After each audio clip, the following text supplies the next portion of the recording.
안녕하십니까. 반갑습니다. 사회복지조사론 제15강 강의를 시작하도록 하겠습니다.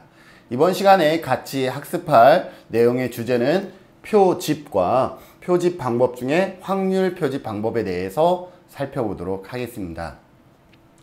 표집과 표본 설계에서요, 표집의 개념, 표집의 장단점, 표집과 관련한 용어들이 있는데 더불어 같이 살펴보고요, 표본 설계의 과정까지 살펴본 후에 표집 방법 중에는 확률 표집 방법과 비확률 표집 방법이 있는데 이번 시간에는 확률 표집 방법을 학습하면서 마무리하도록 하겠습니다. 자, 표집. 우리가 표집이라는 단어를 처음 들어보는 단어는 아닌데요. 표집은 표본 추출을 말하는 의미입니다. 그래서 여기에 보면 우리가 모집단이 있습니다.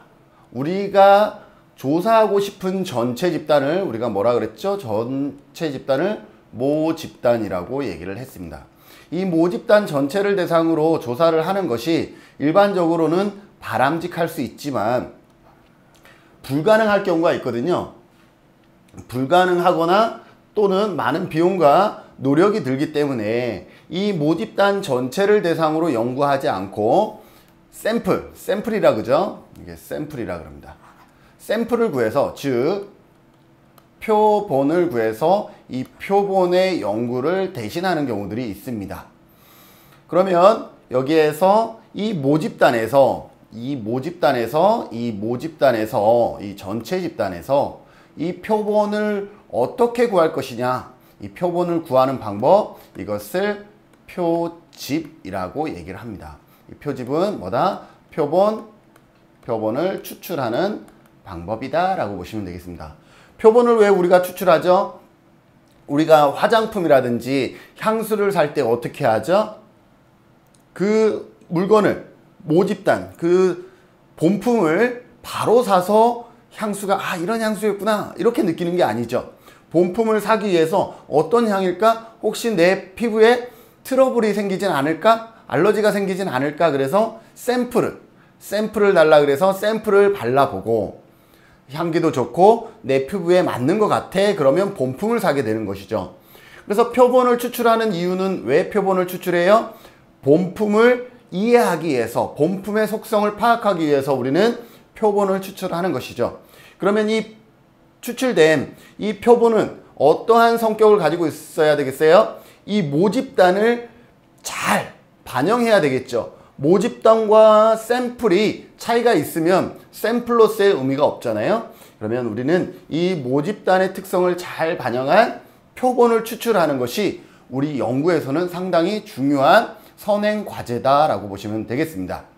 그래서 표집은 뭐다? 알고자 하는 대상 전체 집단을 우리가 모집단이라고 하는 걸 이제는 알고 있어요. 그 모집단 가운데서 표본을 선택하는 과정을 뭐라 그런다? 표집이라고 얘기를 합니다. 모집단을 원래 전수조사하는 것이 가장 이상적일 수 있죠. 그죠? 이 전체를 조사한다 그러면 전체의 값, 그죠? 전체의 값을 우리는 못 쓰라 그러는데 이 전체의 값을 알 수 있으니 가장 좋을 수는 있지만 현실적으로 불가능한 경우들이 있어요. 교수님, 왜요? 왜 불가능해요? 시간과 노력만 있으면 가능하죠. 왜 불가능해요? 아니요. 예를 들어서 우리나라에 생활하고 있는 장애인 인식 실태 조사를 한다라고 칩시다. 자, 그러면 우리가 시간과 노력을 다 들이면 우리나라에 거주하고 있는 장애인 전부를 연구할 수 있을까요? 그렇지 않습니다. 우리가 정말 최선을 다한다 그러면 등록장애인을 연구할 수는 있을 거예요. 그러나 거기에는 전제가 없죠. 장애가 있는 사람이 전부 다 행정에다가 등록해서 등록장애인이 되는 것이다 라는 전제가 없습니다. 그러니 우리는 우리나라에 거주하는 장애인 전체를 파악할래야 파악할 수가 없습니다. 그럴 때 우리는 어떻게 해요? 현실적으로 불가능해요. 그래서 모집단 자체를 어떻게 설정하냐면 우리나라에 거주하는 장애인으로 모집단을 하는 것이 아니라 등록장애인을 모집단으로 하는 경우가 많고, 등록장애인을 모집단으로 하더라도 우리나라의 등록장애인이 250만 명이 넘는데 이 장애인을 전체적으로 전수조사를 하는 것은 거의 연구를 하지 않겠다라고 하는 거랑 거의 맞먹습니다. 그만큼 하기가 어렵다라는 것이죠. 그분들이 살고 있는 연락처를 파악해야 되고, 연락처를 파악한 후 또 실거주지로 찾아가야 되는데, 요거 정말요, 예를 들어서 제가 하루에 한 집, 두 집 찾아가는 것도 어려울 때가 있는데, 수백만 명의 집을 찾아간다는 건 현실상 불가능하죠. 이처럼 많은 비용과 노력이 들기 때문에 어떻다라는 거예요? 전수조사를 하지 않고, 모집단을 전체로 하는 전수조사를 하지 않고, 어떻게? 표본을 설정해서 표본조사를 우리가 측정하게 된다라는 것이죠. 서두에도 얘기했지만 표본 조사를 하는 이유는 뭐예요? 이 모집단의 특성을 알고 싶다라는 거죠. 그렇기 때문에 이 표본에서 모집단의 특성을 알고자 하는 것을 우리가 배웠던 용어로 하면 뭐가 되겠습니까? 외적 타당도가 되는 것이죠. 외적 타당도, 같은 말로 일반화입니다. 즉 뭐예요? 우리가 조사는 표본을 대상으로 조사를 하지만 목적은 뭐다? 모집단의 특성을 추정하는 것을 목적으로 하고 있다 라고 보시면 되겠죠. 이 표집의 장점과 단점이 있습니다. 모집단을 전체로 하는 전수조사를 하지 않고 뭐를 하는? 표본조사를 하는 장단점이 있죠. 표본조사를 하는 첫 번째는 경제성에 있다라는 거죠. 전체를 조사할 때는 엄청난 비용이 들어가는데, 표본조사를 하게 되면 어떻다라는 거예요? 그 비용의 상당 부분을 어떻게 할 수 있다? 줄일 수가 있다라는 것이고요. 신속성도 있습니다. 전체를 조사하는 건 상당히 많은 시간이, 노력이 필요하지만 표본조사는 상대적으로 어떻다라는 거예요? 신속하게 마무리 지을 수가 있다라는 거예요. 전수조사 하다 보니 10년이 지났어요. 그러면 연구 결과를 현장에 반영하기 위해는 이미 오래전 데이터가 돼버리는 거죠. 그런데 표본조사하면 한 달이면 되는 거예요. 그러면 발빠르게 그 결과를 갖고 응용해서 현장에 접목할 수가 있는 것이죠. 그리고 현실적으로 조사가 가능하다라는 거예요. 전수조사는 현실적으로 조사 자체가 안 되는 경우가 있습니다. 진짜로 전수조사를 하려고 그러면요. 그래서 전수조사가 현실적으로 불가능한 경우도 있기 때문에 표본조사를 함으로써 가능성을 높여줄 수가 있고요. 정확성, 이 부분이 학생들이 많이 틀리는데, 표본조사를 하면 뭐가 있다라는 거예요? 정확성이 높아진다? 여러분들 기억해 두셔야 해요. 표본조사를 하면 정확성이 높아진다? 교수님, 전수조사해야 정확성이 높아지는 거 아닌가요? 라고 할 수 있는데, 표본조사를 하면 뭐가 증가하냐 하면 표집 오차가 증가합니다. 표집 오차는 당연히 전수조사에서보다는 표본조사는 표집 오차가 발생하죠. 그래서 정확성이 떨어질 수 있지만, 뭐는? 비표집 오차는 줄어듭니다. 기억하세요. 표집 오차는 커지지만 비표집 오차는 줄어든다라는 거예요. 교수님, 비표집 오차는 뭘까요? 예를 들어서 우리가 전체를 다 연구를 할 때 어떻게 써요? 전체를 연구하는 과정에 모든 사람이 다 협조적이겠어요? 아니죠. 정말로 성의 없이 대충 하는 사람도 있고, 문제의 내용을 파악하지도 못하시는 분들도 있죠, 때로는. 그런데 그분들을 다 조사에 집어넣다 보니까 어때요? 문제의 뜻을 이해하지 못한 사람의 응답까지도 우리는 뭐해? 연구 결과에 반영할 수밖에 없고, 아주 무성의하게 응답한 사람의 응답도 연구 결과에 반영할 수밖에 없죠. 그렇게 발생하는 오차를 비표집 오차라고 얘기를 합니다. 어때요? 전수조사를 하면 이 비표집 오차가 훨씬 커지는데, 표본조사를 하게 되면 비표집 오차는 줄어든다라고 보시면 되겠습니다. 그런 의미에서 어떻게 해요? 정확성이 높아질 수 있다라고 여러분들 기억해 두시면 좋을 것 같습니다. 그리고 응답률도 어때요? 높은 응답률을 받을 수가 있다라는 것. 신뢰도. 전수조사에서는 조사자 간 신뢰도 문제가 발생합니다. 이건 또 무슨 말이냐? 전수조사를 하려고 그러면 엄청 많은 대상을 우리가 조사를 해야 되기 때문에, 반대로 얘기하면 엄청 많은 연구 조사자, 조사원이 필요해요. 가서 질문할 사람이. 그런데 이 조사원들도 조사원과 조사원 사이에 생각하고 있는 어떤 판단의 기준이나 이러한 부분들이 어때? 서로 동일하지가 않다라는 거죠.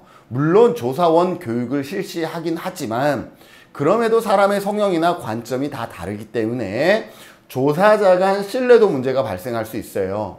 그런데 표본 조사를 하게 되면 조사원을 따로 두지 않아도 되거나 조사원이 한두 명 또는 몇 사람 이내로 제한되기 때문에 그분들 범위 안에서는 어떻게 할 수 있어요? 꼼꼼하게 교육을 하고 최대한 정확한 동일한 기준에서 데이터를 수집할 수 있도록 우리가 노력할 수 있다는 거죠. 그런 의미에서 신뢰도가 높아질 수 있다는 것, 이러한 장점이 있다. 여기에서 우리가 혼동하기 쉬운 것은 뭐다? 정확성이 높아진다는 것 기억해 두시면 좋을 것 같습니다.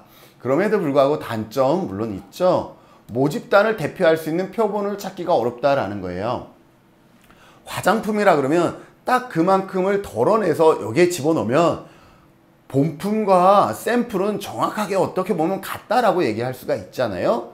그런데 우리 인간이라는 것은 정확한 동일한 속성을 가진 사람을 떼낼 수가 없어요.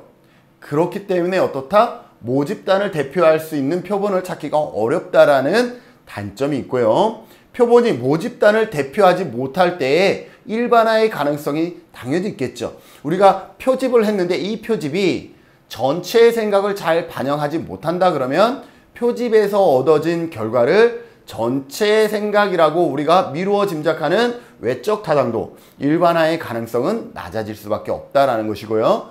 모집단의 크기가 작은 경우에는 표집을 추출하여 조사하는 것이 의미가 없다라는 거죠.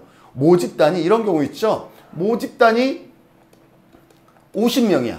모집단 자체가 제 강의를 듣고 있는 바로 여러분들 학생이에요. 50명이라 그러면 50명 다 조사하는 게 낫지. 굳이 여기에서 40명을 표집해서 조사할 필요가 있냐라는 거죠. 이처럼 모집단의 크기가 작을 때에는 뭐가 의미가 없다라는 거예요? 이렇게 표집하는 것이 의미가 없을 수 있다라는 것이고, 표본 설계가 잘못된 경우에는 오차가 발생할 수 있다라는 거죠. 이 오차를 뭐라 그래요? 표집 오차라고 하는데, 표집 오차는 표본을 설정하는 안에서는 표집 오차는 일반적으로 발생할 수밖에 없다라고 보시면 되겠습니다. 그래서 이러한 단점도 같이 가지고 있다는 것 기억해 두시고요. 표집과 관련된 용어에서도 우리가 혼돈하기 쉬운 내용들을 위주로 같이 살펴보겠습니다. 우선 요소 또는 표집 요소라고 하는데 샘플링하는 요소입니다. 무엇을 갖고 표집할 것이냐?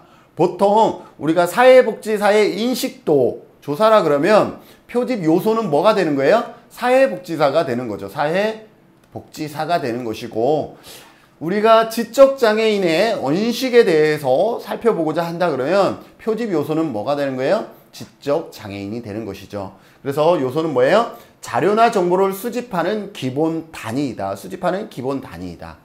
자료 분석 시 분석 단위와 일치하는 경우가 많다. 그래서 분석 단위와 일치하는 경우가 많은데, 많다라는 것은 뭐예요? 일치하지 않을 때도 있기는 있다라는 걸 기억해 두시고, 요소들의 총합이 뭐다? 요소들의 총합이 모집단이다. 예를 들어서 샘플을 할 때 우리가 사회복지사라 그러면 이 사회복지사의 총합이 뭐다? 모집단이 되는 것이고, 우리는 여기에서 무엇을 기준으로 해서 표집하겠다? 사회복지사라는 요소를 통해서 표집하겠다라는 거죠. 사회복지사가 10,000명이면 그 중에서 사회복지사 300명을 표집하겠다라는 것이죠. 이 표집 요소인 사회복지사를 전체 합치면 그것이 결국 모집단이 된다라는 말과 동일한 것이죠. 자, 모집단은 이미 알고 있죠. 연구 대상이 되는 전체 집단입니다. 연구 대상이 되는 전체 집단인데, 모집단과 실제로 연구에 활용되는 연구의 모집단은 같을 수도 있지만 다를 수도 있습니다. 예를 들어서 지적장애인을 예를 든다 그러면, 자, 실제 모집단은 뭐예요? 우리 제주도 아니면 우리나라에 생활하고 있는 지적장애인입니다. 그런데 실제로 연구할 때 연구에서의 모집단은 누가 되냐면 우리나라 또는 제주도에 거주하는 지적장애인을 전부 다 파악할 수가 없습니다. 그리고 지적장애가 있지만 이분들이 실제로 등록하지 않은 경우들도 있고요. 그러다 보니까 지적장애인 전체를 우리가 파악할래야 할 수가 없습니다.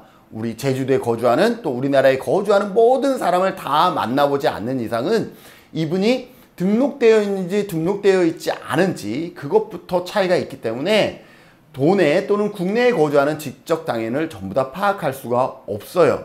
그러면 영구의 모집단은 어떻게 한정을 하냐 하면 제주도에 거주하는 등록되어 있는 지적장애인 이렇게 되는 것이죠. 무엇으로 제한을 했어요?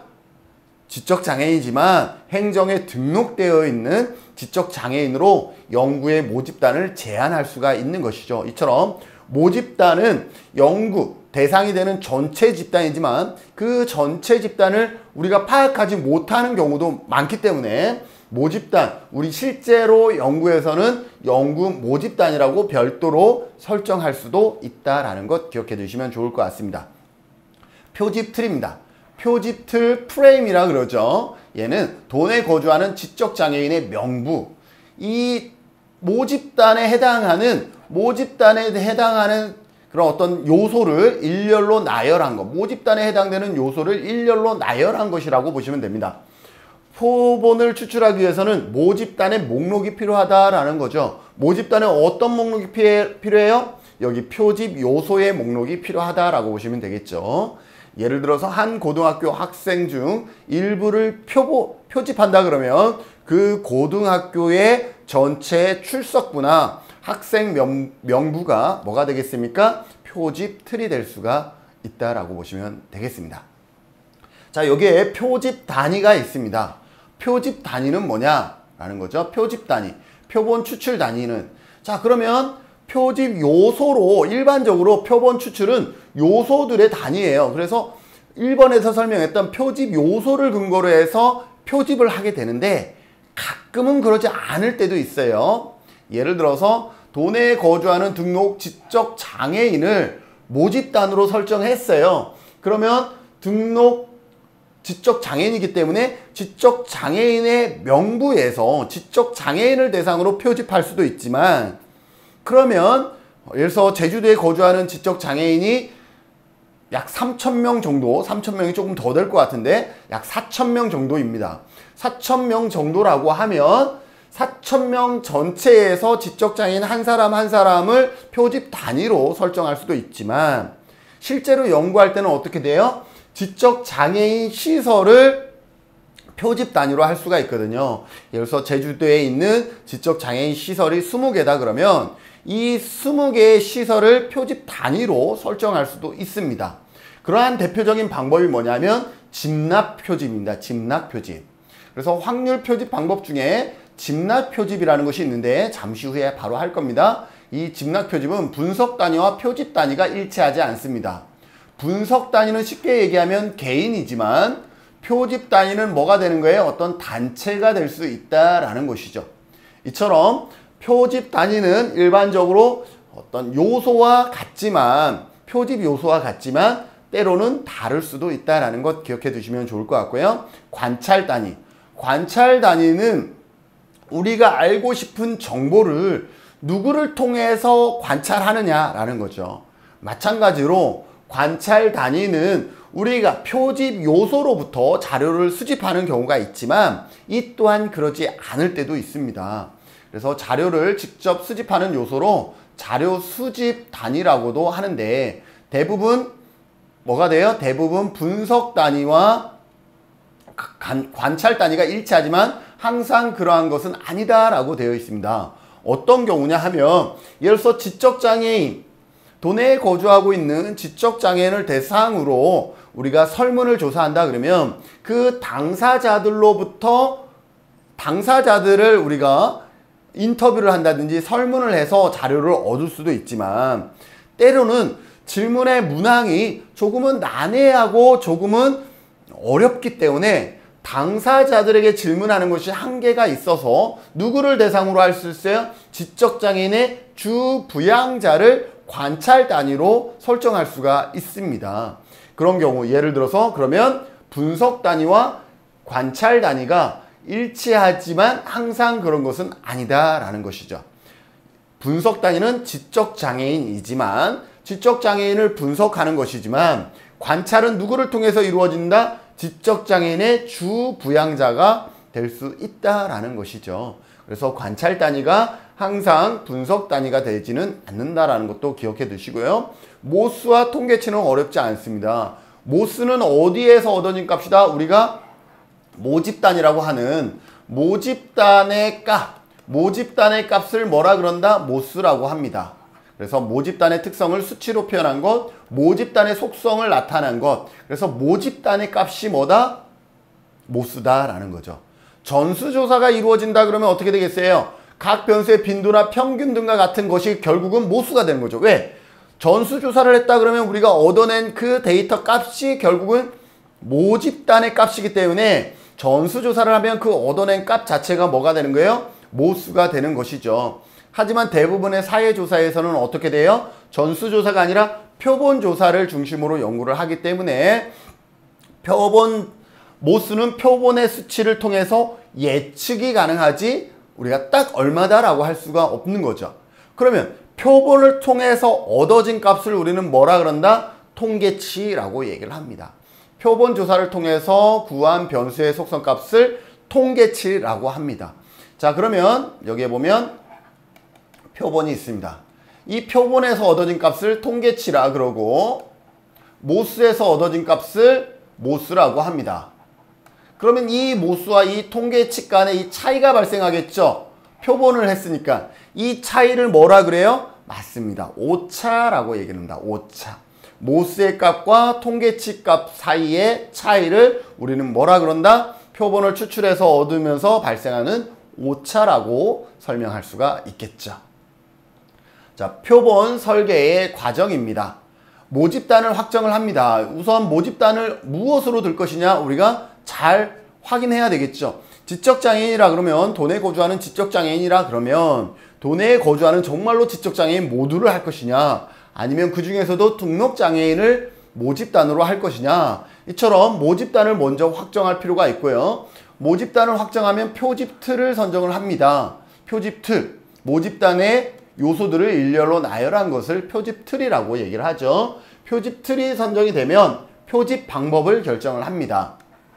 표집 방법을 결정을 할 수가 있습니다. 그런데 가끔은 이 표집틀 자체가 없을 때가 있어요. 그러면 없는 것을 어떻게 감안해서 표집 방법을 결정할 수도 있습니다.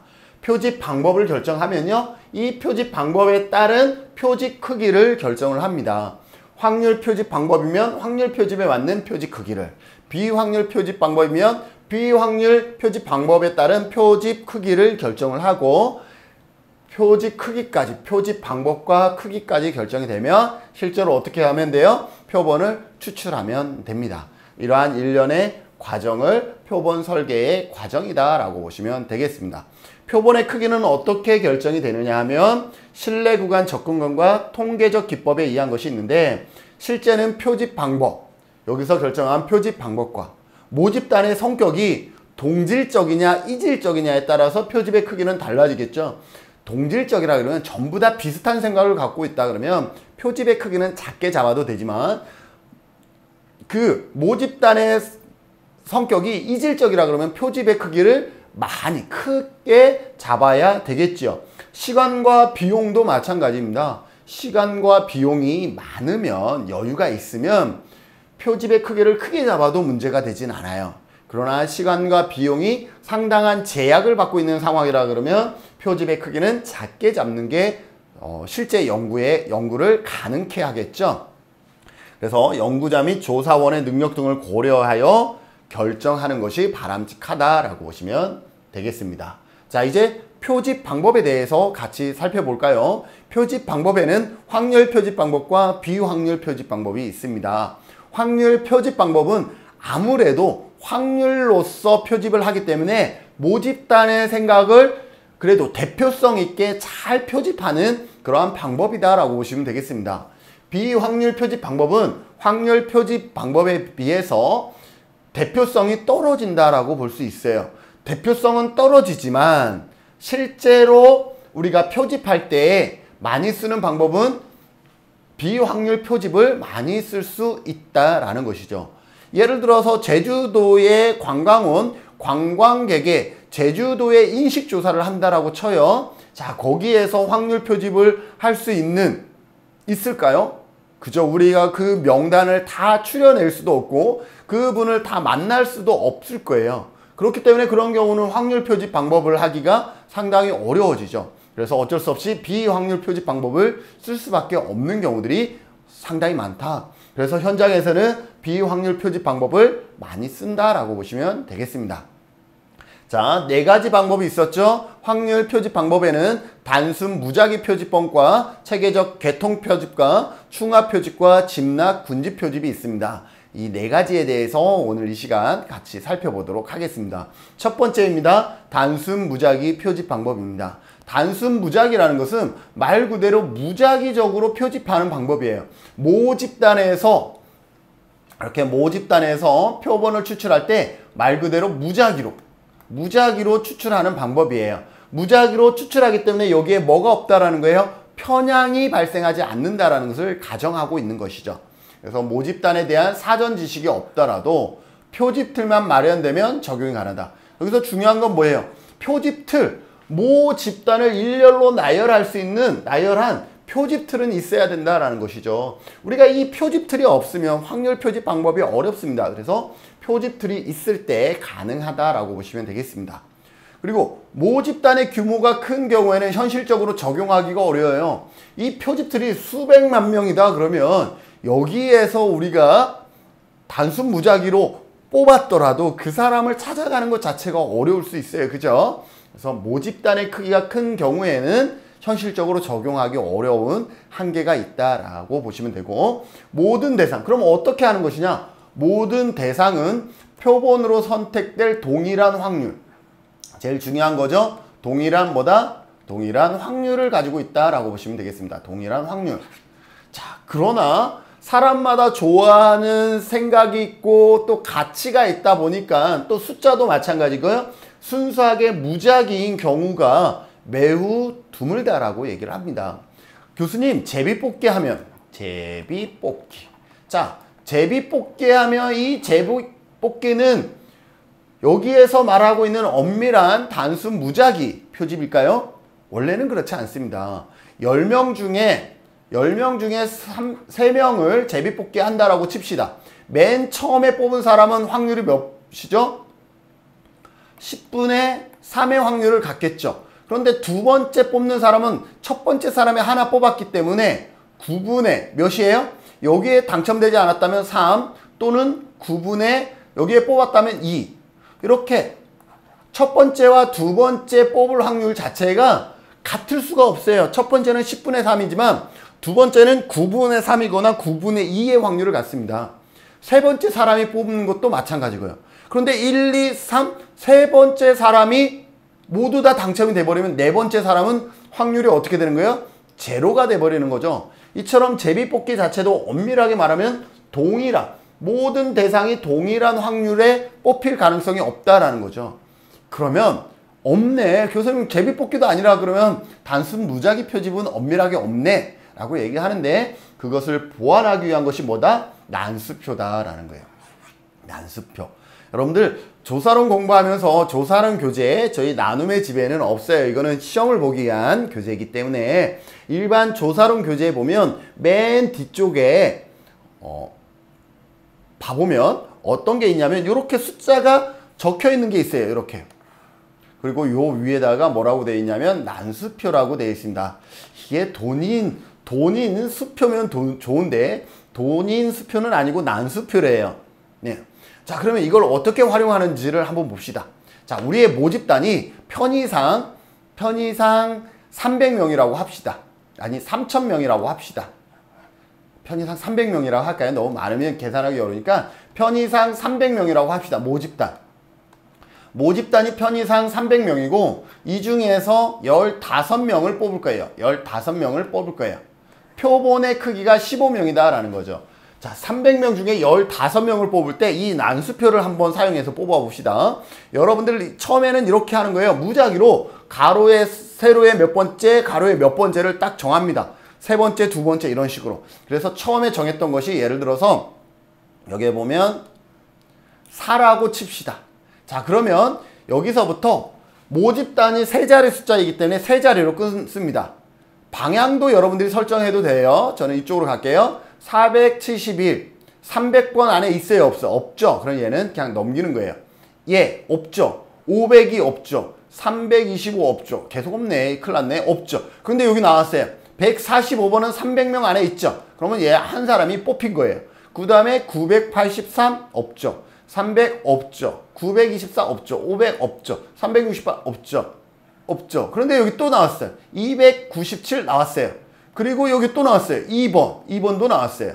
이런 식으로 내가 처음에 지정한 것은 저기 4번이었지만 처음에 지정한 것은 이 숫자였지만 이 숫자를 지정하는 순간 우리가 얘는 이미 결정이 된 거예요. 결정됐죠? 내가 찾는데 이렇게 가면서 15명을 찾는데 시간이 걸릴 뿐이지 이 수표 자체가 달라지는 것이 아니기 때문에 이미 15명은 확보가 되는 거죠. 하나를 딱 찍는 순간 여기에서 300명 중에 15명을 뽑을 확률은 정해진 거예요. 그죠? 그래서 난수표는 이렇게 활용된다라는 것. 그래서 단순 무작위 표집은 무엇을 통해서 우리가 실현할 수 있다? 난수표의 방법을 통해서 실현할 수 있다라고 보시면 되겠습니다. 난수표 방법 이해되셨죠? 두 번째 방법은 체계적 개통 표집 방법입니다. 이 체계적 개통 표집 방법은요. 일단 표집 틀인 모집단 목록에서 일정한 순서에 따라서 매 K번째 요소를 표본으로 추출하는 방법입니다. 모집단 틀에서 표본 틀에서 매 K번째 요소를 반복적으로 추출하는 방법이다. 교수님 무슨 말인지 이해가 안 돼. 안 되니까 내가 있는 거죠. 자, 아까도 말했듯이 모집단이 300명이라고 합시다.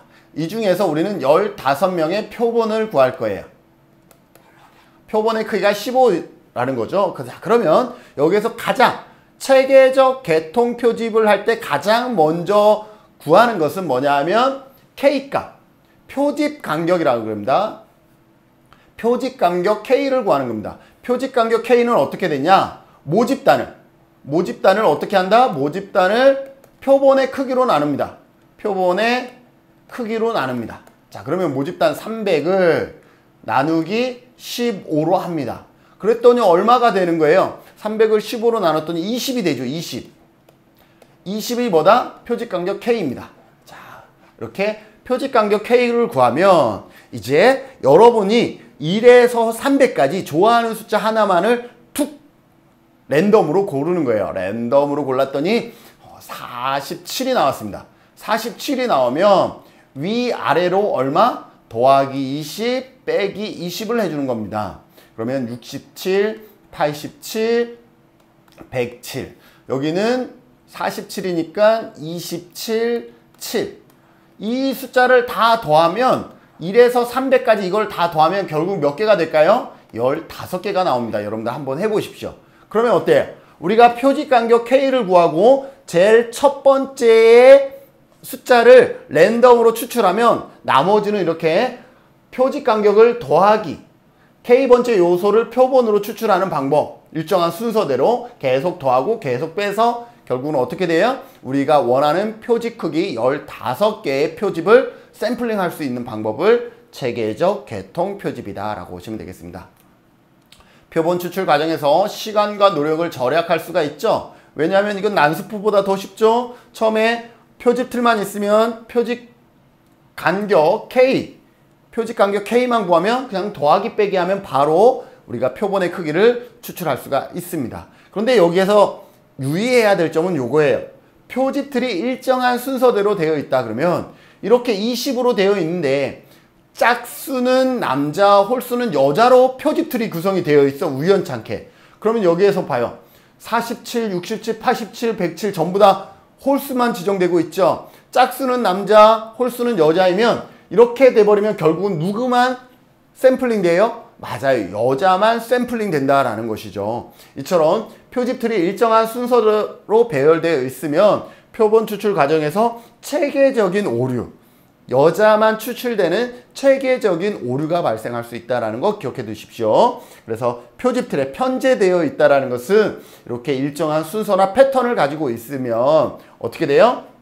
그 유형의 유형이 존재하는지를 먼저 파악해야 된다. 홀수는 남자, 짝수는 여자 이런 식으로 그런 어떠한 편제가 되어 있는지 이것을 먼저 파악하는 것이 우선적으로 이루어졌을 때 체계적 개통 표집을 했을 때 확률 표집으로서 표집 방법으로서 의미가 있어진다라는 것 기억해 두십시오. 조금은 어려울 수 있는데 충합 표집 방법이 있습니다. 충합 표집 방법은 이런 겁니다.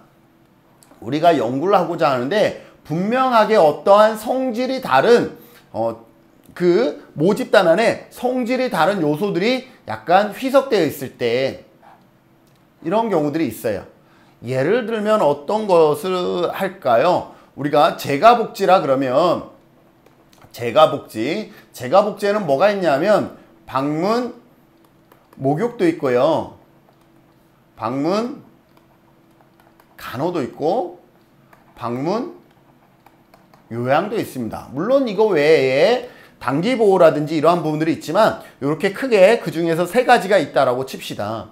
그런데 이것을 그냥 단순하게 무작위나 체계적 계통으로 뽑는 것보다는 이 세 영역의 서비스의 내용이 확연하게 차이가 있기 때문에 이 세 서비스를 같이 연구에 반영하는 것이 좋겠다라고 되면 이렇게 충을 나눈 다음에 이분들이 연구 안에 표본 안에 반영되어질 수 있도록 우리가 연구에 반영을 해주는 거죠. 예를 들어서 모집단이 300명이면 방문 요양에서 15명, 방문 목욕에서 15명, 여기서 10명이라 그럴까요? 여기에서 뭐 15명, 방문 간호에서 15명, 방문 요양에서 예를 들어서 30명을 표집하는 것이죠. 그렇게 함으로 인해서 이 연구에 뭐를 배제하지 않는 거예요?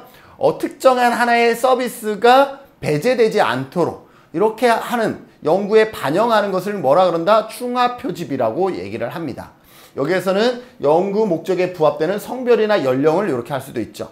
예를 들어서 우리가 연구를 하는데 남자와 여자의 생각이 확연하게 차이가 있을 것이다 그러면 충을 어떻게 나누겠어요? 남자와 여자를 나누어서 남자에게서 몇 명, 여자에게서 몇 명 이렇게 표집하는 것, 이 방법을 충합 표집 방법이다 라고 보시면 되겠습니다. 여기에서 이거 중요해요. 이게 중요해요. 뭐예요? 이 집단과 이 집단은 우리가 왜 이렇게 층을 나눴어요? 이 집단과 이 집단은 서로 다른 속성을 가지고 있을 것이다 라는 것을 전제했기 때문이죠.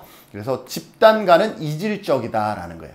그리고 반대로 집단 내는 동질적이다 라는 것을 전제하고 있다라고 보시면 되겠습니다. 그래서 동질적인 집단에서 표본을 추출할 때 발생할 수 있는 표집 오차가 이제 이질적인 집단에서 표본을 추출할 때 발생할 수 있는 표집 오차보다 적어지게 된다는 것이다 라는 것이죠. 이질적인 집단에서 표본을 추출할 때 발생하는 표집 오차보다 적어진다 라는 것이죠.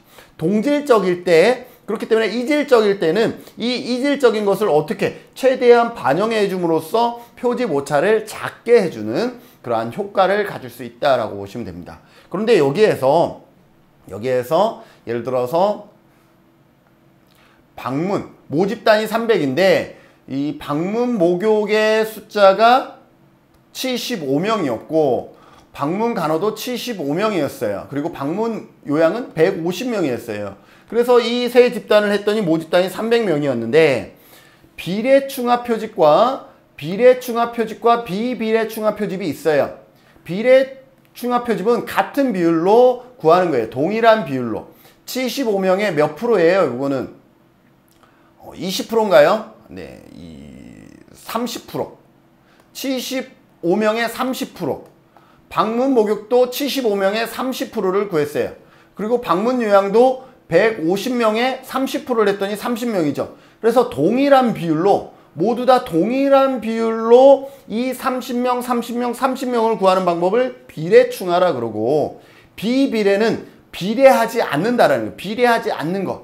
예를 들어서 여기는 15명, 15명, 30명을 하면 이렇게 층을 나눴지만 이 30명이 거의 대표할 확률이 크니 우리는 이 인원수에 비례하지 않고 우리는 따로 하겠다. 예를 들어서 여기도 30명을 뽑고 여기도 30명을 뽑고 여기도 30명을 뽑겠다. 그러면 비율에 비례하지 않고 뽑았기 때문에 이렇게 샘플링 하는 방법을 뭐라 그런다? 비비례 충합 표집이다 라고 얘기를 합니다.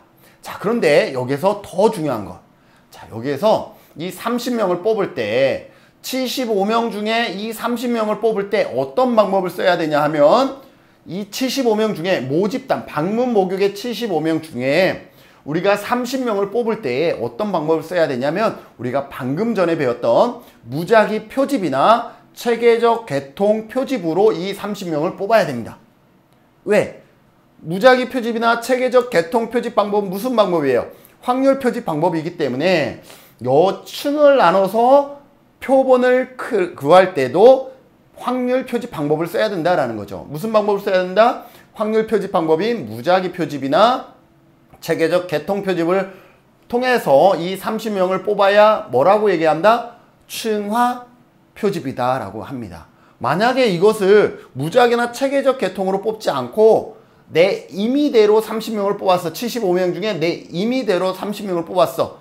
그러면 나중에 배우겠지만, 다음 시간에 배우겠지만 그것은 충합 표집 방법이 아니라 할당 표집 방법으로서 비확률 표집 방법에 해당된다라는 것 여러분들이 기억해 두시면 좋을 것 같습니다.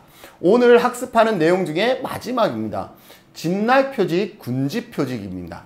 이 집락 표집, 군집 표집은 모집단을 여러 개의 집락 또는 집단들로 구분하여 이들 집락이나 집단 중 일부를 선택하고 먼저 집락이나 집단의 일부를 먼저 선정하고 이게 1번이에요. 그 다음에 선택된 집락 집단 안에서 표본을 무작위로 뽑는 방법, 이것을 뭐라 그러냐면 집락 표집법이다 라고 얘기를 합니다. 예를 들어서 이거죠. 우리 제주도에 거주하는 초등학생의 인식도를 조사를 하려고 그래요.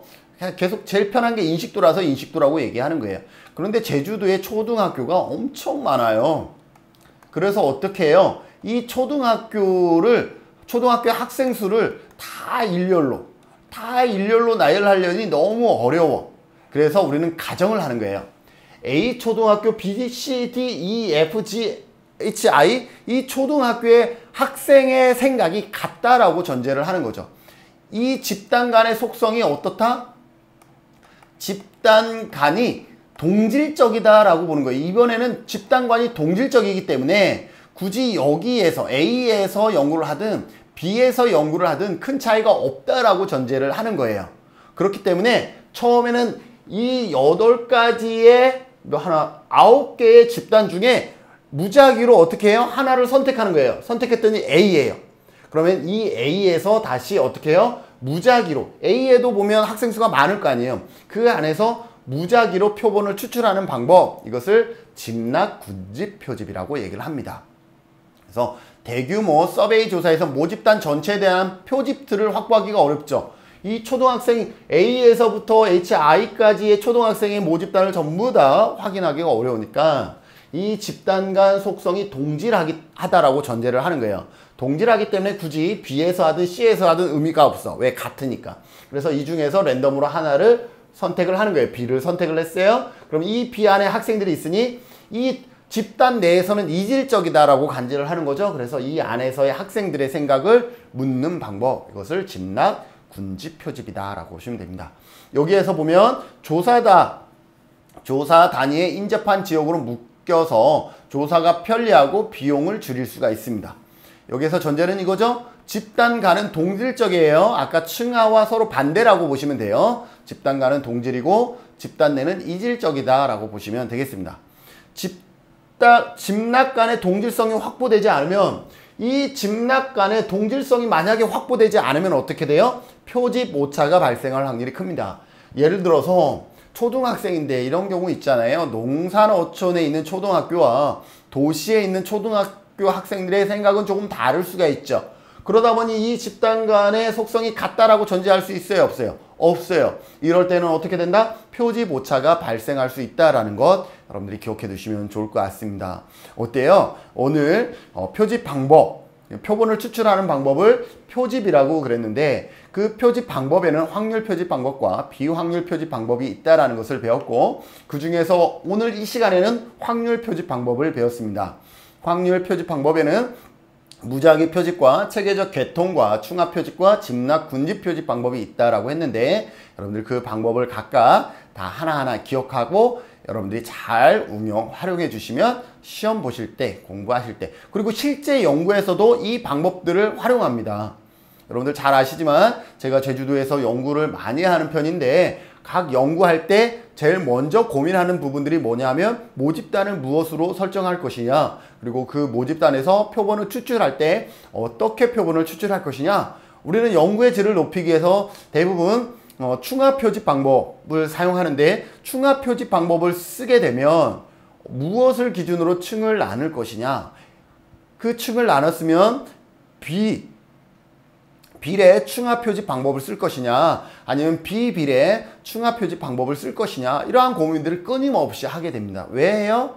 연구의 결과를 일반화를 높이기 위해서 연구의 외적 타당도를 높이기 위해서 이러한 고민들을 상당히 많이 한다는 것 실제로 연구에서 그런 고민들이 이루어진다는 것 기억하시면서 오늘 강의는 여기서 마치도록 하겠습니다. 수고하셨습니다.